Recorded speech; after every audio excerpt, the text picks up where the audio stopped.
మన లైఫ్‌లో మనం ఏం చేస్తున్నా, ఎంత కష్టపడుతున్నా గానీ, సెల్ఫ్ సాటిస్ఫాక్షన్ అనేది చాలా అంటే చాలా ఇంపార్టెంట్. సో, వెల్కమ్ టు నరియప్పు 143 and welcome back to one more mini vlog. So, daily నాకు వర్క్ ప్లేసు, తర్వాత హౌసు, మళ్ళీ వర్క్ ప్లేసు, హౌసు అంటే చాలా బోరింగ్‌గా అనిపించిందనమాట. సో, ఇంకా ఆ రోజు ఇంటికొచ్చిన తర్వాత నాకు ఎందుకో చాలా ఇదిగా అనిపిచ్చేసింది. లోన్లీగా, పిచ్చి పిచ్చిగా ఏంటో రిఫ్రెష్‌మెంట్ కావాలి అని అనిపించిందనమాట. సో, అదే విషయం మా హస్బెండ్‌తో చెప్తే, సరే సరే పదా అని చెప్పేసి అలా ఒక రైడ్‌కెళ్ళామనమాట. ఈవినింగ్ టైమ్ ఆ రోజు వెదర్ కూడా చాలా అంటే చాలా బాగుంది.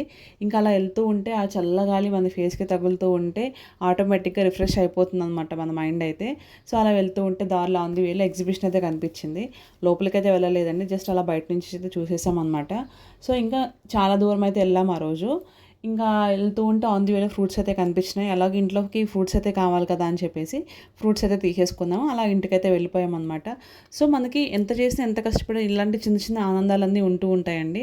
సో, అలాంటివన్నీ ఎప్పటికప్పుడైతే తీర్చేసుకోవాలనమాట. సో, ఎంత కష్టపడుతున్నా గానీ రిఫ్రెష్‌మెంట్ అనేది కొంచెం అయితే కావాలి కాబట్టి, ఇలాంటి చిన్న చిన్న ఆనందాలైతే ఉంటూ ఉంటాయి కదండీ! ఎవరికైనా ఉంటాయి.